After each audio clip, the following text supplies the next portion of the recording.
This is Start, Grow, Manage, where we help entrepreneurs, solopreneurs, and freelancers achieve the impact, freedom, and wealth you imagined back when you started your company.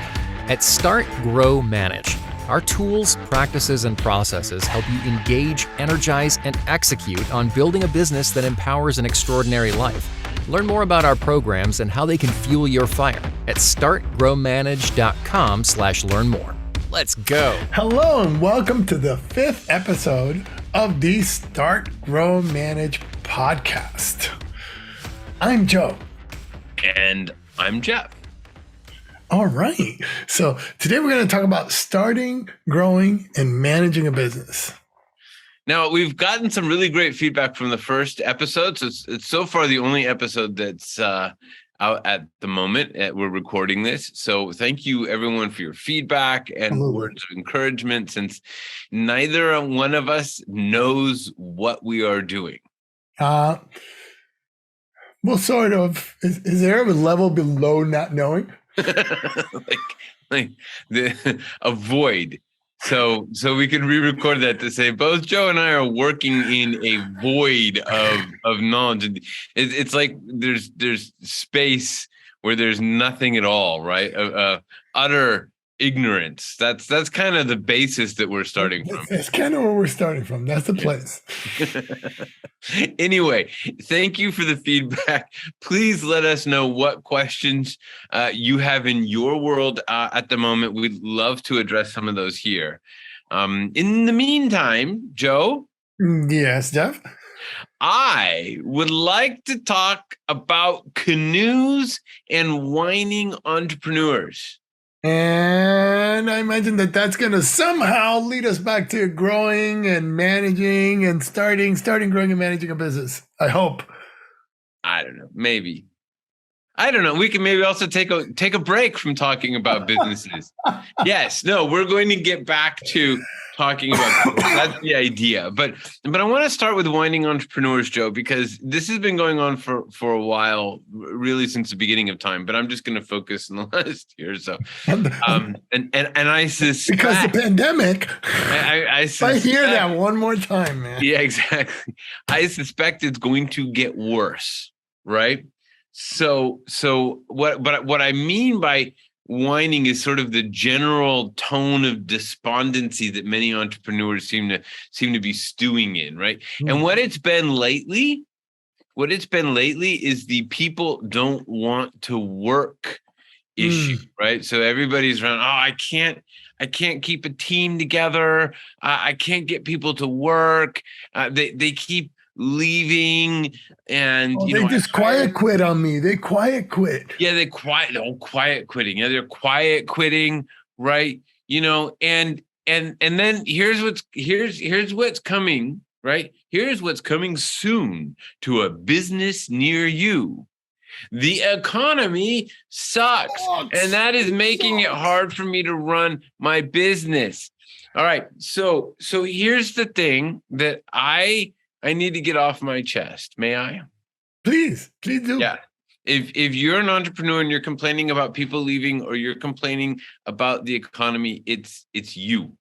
Yes. It's not them, and it's not the economy. See, because here's why I know it's not them and the people, because they're going somewhere, right? Somebody is hiring the people who don't want to work in your business. Right? Like one person I know is complaining all the time people don't want to work for him because he operates a sweatshop and people hate it there.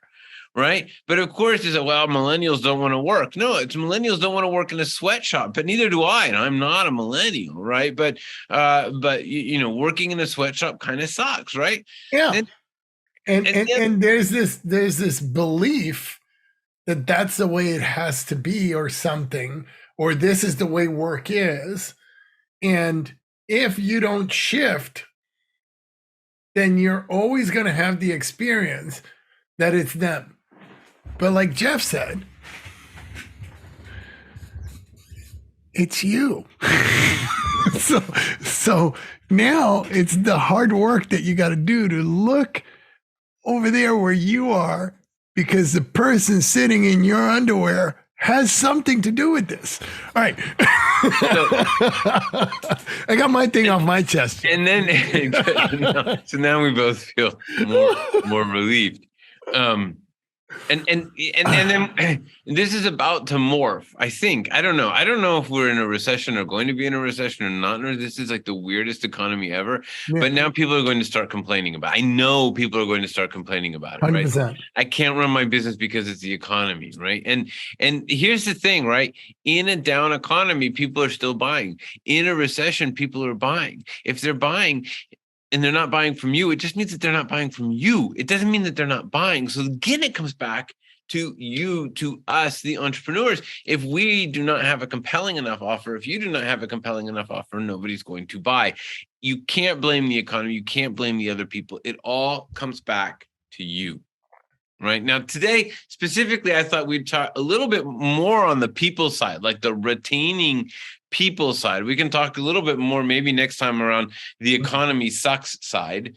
But you know, for today, we'll talk about the people not wanting to work. And that brings me back to when I was in college and I worked for Macy's during the Christmas holidays. That was great fun. I worked in Men's Foundation. Do you know what that means? I don't know. Is that what is Men's? It's not makeup. So when I first started, I was like, what? Men's Foundation? What is this, makeup for men? No, actually, it's clothes. I thought it was like shoes, you know. It's the way they say clothes. I don't know who came up with it. Why don't they just say clothes? I don't know. But anyway, when I first arrived there, they talked a lot about customer service, right? They talked about the importance of customer service. They talked about the importance of supporting customers. And they told the story of the CEO in one of the Macy's who helped a customer out of the store, and the customer was trying to carry out a canoe, and the CEO is like, hey, you know, let me help you with that. And he starts, and they both start walking out, and the CEO ties the canoe onto the car, and you know, waves goodbye and enjoy your canoeing and everything. And he goes back in. You know, the salesperson said, did you know? And the CEO's like, what? Right? You know, somebody else could have helped him out too. You know, why is it? What do you mean? Did I know what? Do I know what? You should be helping him out. He said, did you know that guy didn't pay for this canoe? And apparently someone had just managed this massive shoplifting of a canoe, you know, and with the help of the CEO. With the help of the CEO. And I think this is important because it's like, it's one of the values of Macy's, at least at the time. I haven't been to Macy's in years, but at least at the time was all about this customer service. And they would rather you help someone out with the canoe, right?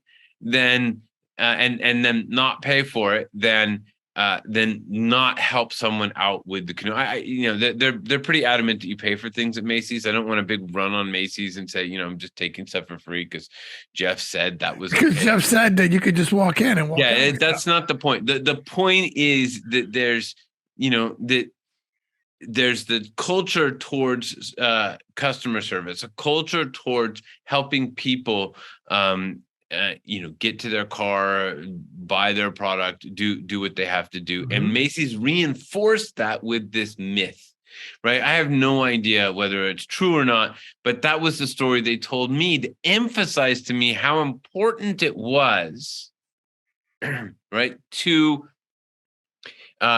support the customers, to deliver amazing customer service. And there's another great story, right? There's another great story, another great myth in IBM lore of this young, you know, VP who comes into his boss and offers his resignation, and the boss says, why are you resigning? And the guy says, well, I, you know, just lost $100 million. I made this mistake and lost the company $100 million. So now I'm resigning. And the guy says, you better not resign. I just spent $100 million educating you. And I think that's, you know, and to me, these both come back to defining culture and defining those core values. And I think that one of the big issues one of the reasons why people don't stay with a business is that core values aren't defined, that people don't feel like they belong someplace because there's no place to belong. It's Yes. purely transactional. And well, if there are no values defined, if there is no mission, if there's no place that the company is going, it can only be transactional. It can't be anything else. Right. And so when you're a small business, I can't tell you the number of times that I go to work with an entrepreneur, with a small business owner, and I say, okay, well, we have to define your values. Oh, we're too small. We don't need that. And I'm like, didn't you just tell me that you keep hiring people and they keep leaving? Like 10 minutes ago, we said that. Yeah.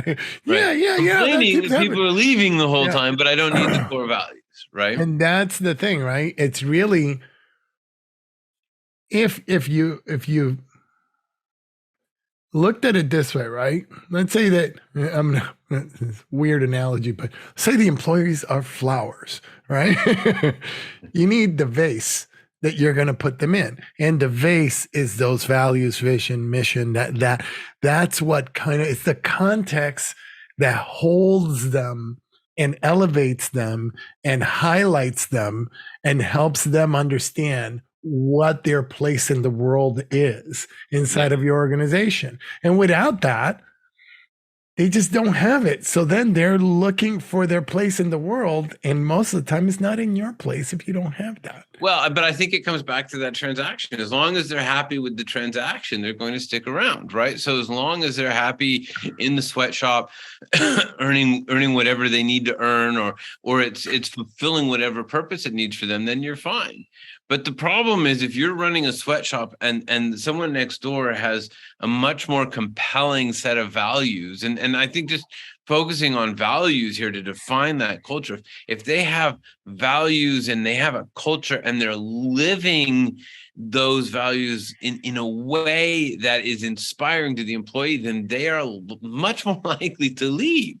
Because that transactional component is probably not going to be enough to keep them around. Here's the only thing about the other thing about the transactional component, that it's all about that dollar value. So if somebody pays them $20 more, they'll leave because it's a transactional thing. It has nothing to do. There's no place that they're staying in. And we just had this happen with one of our clients where somebody left because they got offered more money. Right. Yeah. And so that was about 3 months ago. And I was just in a meeting with them and they're like, yeah, so remember so-and-so left, got offered like all this extra money. Yeah, he's back because he said the culture sucked. It sucked over there so much so that he was willing to walk away from the money to come back. Is that right? I didn't know he came be in back. The culture. It just happened this week. So I hadn't had a chance to talk to you about it. But that's kind of interesting that somebody would leave for more money and then say, you know what, money is not worth it. I'm going back to the place where there is this congeniality, this real care for who I am. Well, and honestly, probably more long-term opportunity. Yeah. I do think that when everything is transactional, I think that the long-term opportunity suffers. So maybe in the short term you do well, but if they're not investing in you, if there isn't that connection, then they're also frankly more likely to let you go when things turn around. So the client that you're talking about, I'm sure that things go badly for a couple of months, he's probably not going to let everybody go right away, right? So but I do think when you're in a more sweatshop transactional type of a place, it's a hire and fire the whole time, right? And it's all the negotiation of the culture. And I think that it's important that it be the culture that works for you, like the culture that you as the entrepreneur want to work in. So another one of my examples is just the culture at Amazon, because you can hear a lot of negative comments about Amazon and the culture at Amazon and people in Amazon recovery. And then there are also people who love it. right? And there are people who love the culture at Amazon because it spurs them to new things and innovation, and it keeps them engaged, and they love the competitive nature of it. And I think that's fine, right? As long as there are enough people who like your culture, right? As long as there are enough people who like it and who want it, then I think that it's fine that there are a bunch of people that the majority even thinks that you're a lousy place to work, as long as there are enough people who enjoy it. And I'd say, I think that while the culture at Amazon, I think it's very, it's very aggressive. I do think it's significantly more than transactional, right? So there's more going on there. There's more opportunity going on there. It's not just a sweatshop, right? And I think that's why people love it. I think they love the opportunity, and I think that's why some people hate it, because it's just not the right place for them. Yeah, and look, if you try to put a Formula One car, right, in a demolition derby, you're in trouble. Right. Or other way around. Yeah. If you try to put a demo car in a Formula One, that car's in trouble, right? It's not going to happen. It's really like, cultures are like that. Yeah. You have to be moving at the speed of that culture for you to say, this is my place. I found my place in the world. But the culture has to exist for that. And when there is just the transactional nature, the only thing that exists is a job description and a paycheck. Right.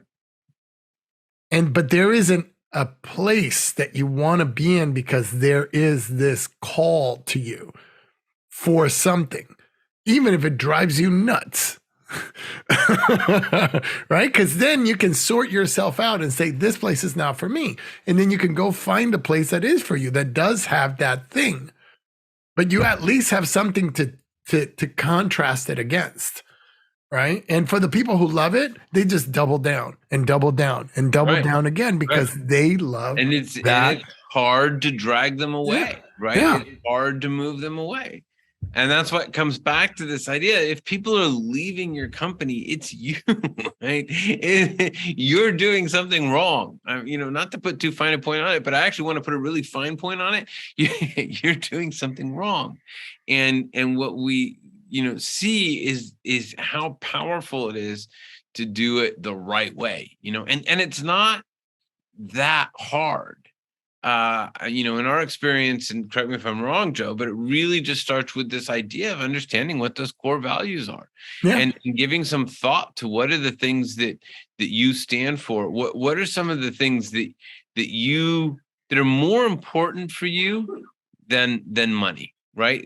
What are some of the things that are more important for you than money, that you would give up money for, and really create those core values and create a culture around those core values. If you're not willing to give up money for it, then it's not a core value. Right. And that's really the thing to remember at all times.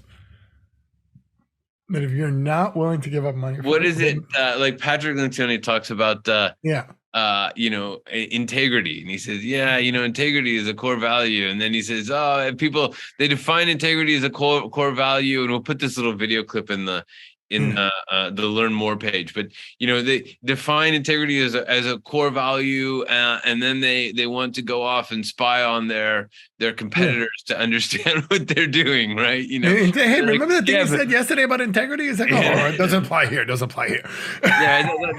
that kind of integrity, right? But that's kind of the thing, right? So that's the only kind of integrity. Core value, you have to say, no, we're not going to break that core value. We're not going to go down a path that's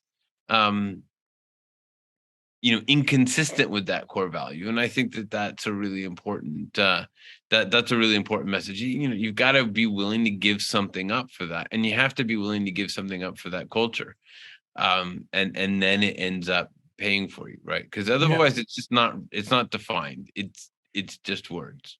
Yes. Good. All right. So on that, I think everybody who's listening to this, think about what your core values are for your business. If you work in a business, what are the core values in the business? And interestingly, if you do work at a business and you're thinking of leaving, think about why. Like, what is it you're leaving for? So we tend to think about this for business owners, but even people moving to a new business, you're going to have a better time of it if you really focus on those values rather than just on the transactional. Yeah. And for both, whether you're leaving because you're an employee and you can't take it where you are anymore, or if you're somebody who's hiring, are you interviewing for core values? Have you built your process around that? It's not enough to just define them. You have to live them, and you have to hire around them, because you're looking for the people who have them. Because the people who have them, those are your people. And they'll know when they're being interviewed, oh, this is my place. They'll be able to hear it, and you'll know that that's your person when you hear the answers to your core value questions, and they're saying all the right stuff. You're like, oh, that's my person. And then you can kind of look and say, okay, good. This person will fit perfectly in our ecosystem with our other people, because that's really what I said at the beginning about the vase, right? Now it gives you, okay, this person belongs here, this one here, this one here. So I think we'll have to have a whole other episode around hiring for core values, because I think that's a really a really important one. So let's put that in the lineup. And otherwise, guys, thank you very much for listening. Let us know what comments, concerns you have. Check out more information on our Learn More page. And Joe, you want to take us out? Remember that you are loved. See you soon. See you soon. Thanks, everybody.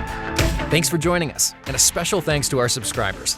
Consider becoming one right now and tap into our insights and instincts to help drive your business vision and success. Remember, you didn't start your business to feel frustration. You started it for freedom. We can help you discover the impact, freedom, and wealth you always imagined. Learn more at startgrowmanage.com/learn more.